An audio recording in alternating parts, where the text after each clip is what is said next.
ଆମର Bhadrak MP Abhimanyu sir ସେଟା ଏଇ କଥା ବି ପାର୍ଲାମେଣ୍ଟରେ ଉଠେଇଛନ୍ତି ଆଉ ଜୟଶଙ୍କର ସାର୍ଙ୍କ ସାଙ୍ଗରେ କଥା ବି ହେଇଛନ୍ତି ଏକ୍ସଟର୍ନାଲ ଆଫେୟାର ମିନିଷ୍ଟର ସାଙ୍ଗରେ ଆଉ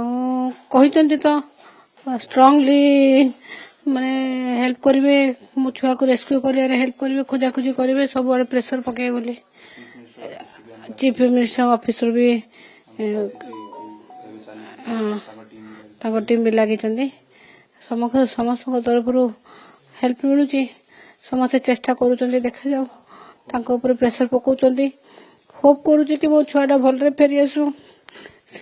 ଫେରିଆସିବ ସମସ୍ତଙ୍କ ଚେଷ୍ଟାରେ ମୋ ଛୁଆ ନିଶ୍ଚୟ ଭଲରେ ଫେରିଆସିବ ମୋର ଦୃଢ ବିଶ୍ୱାସ ଅଛି ମୋ ଛୁଆ ଭଲରେ ଫେରିଆସିବ ହଁ ଆଜି ତାଙ୍କ କମ୍ପାନୀରୁ ଫୋନ୍ ଆସିଥିଲା ସିଙ୍ଗାପୁରରେ ତାଙ୍କର ଯୋଉ ସିପ୍ ପହଞ୍ଚିବ ତ ମୁଁ କହିଥିଲି କି ମୁଁ ନିଜେ ଯାଇକି ମୋ ସିପ୍ରେ ମୋ ଛୁଆକୁ ଖୋଜିବାକୁ ଚାହୁଁଛି ତ ତାଙ୍କ କମ୍ପାନୀ ତରଫରୁ ଆଜି ଫୋନ୍ କରିଥିଲେ ମୋତେ କି ମାନେ ସେମାନେ ପ୍ରୋଭାଇଡ୍ କରିବେ ମୁଁ ଆଉ ମୋ ସାଙ୍ଗରେ ଆଉ କେହି ବି କାହାକୁ ବି ସେ 2 ଜଣ କାହାକୁ ଆମକୁ ସିଙ୍ଗାପୁର ନେବା ପାଇଁ ସେମାନେ ପ୍ରୋଭାଇଡ୍ କରିବେ ଆମେ ଯାଇକି ନିଜେ ନିଜ ଆଖିରେ ମୋ ଛୁଆକୁ ମୁଁ ନିଜ ସିପ୍ରେ ଖୋଜିବାକୁ ଚାହୁଁଛି କହିଛନ୍ତି ସେମାନେ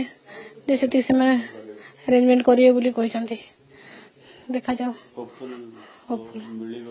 ହଁ ସମସ୍ତଙ୍କର ଆଶା ଅଛି ମୋର ଭଗବାନ ଉପରେ ପୁରା ବିଶ୍ୱାସ ଅଛି ମୋ ଛୁଆ ନିଶ୍ଚୟ ଫେରିଆସିବ କେବେ କାହାର ଅନିଷ୍ଟ ନା ମୁଁ କରିଛି ନା ମୋ ଛୁଆ କରିଛି କେବେ ବି ଏତେ ବଡ ଦଣ୍ଡ ଭଗବାନ ମୋ ଛୁଆକୁ କେବେ ଦେବେନି କେବେ ବି ନାହିଁ ଏ ମାର ପୁରା ବିଶ୍ୱାସ ମୋ ଛୁଆ ନିଶ୍ଚୟ ଫେରିବ କିଛି ଗୋଟେ ଅସୁବିଧାରେ ଅଛି ମୋ ଛୁଆ ନିଶ୍ଚୟ ଫେରିବ।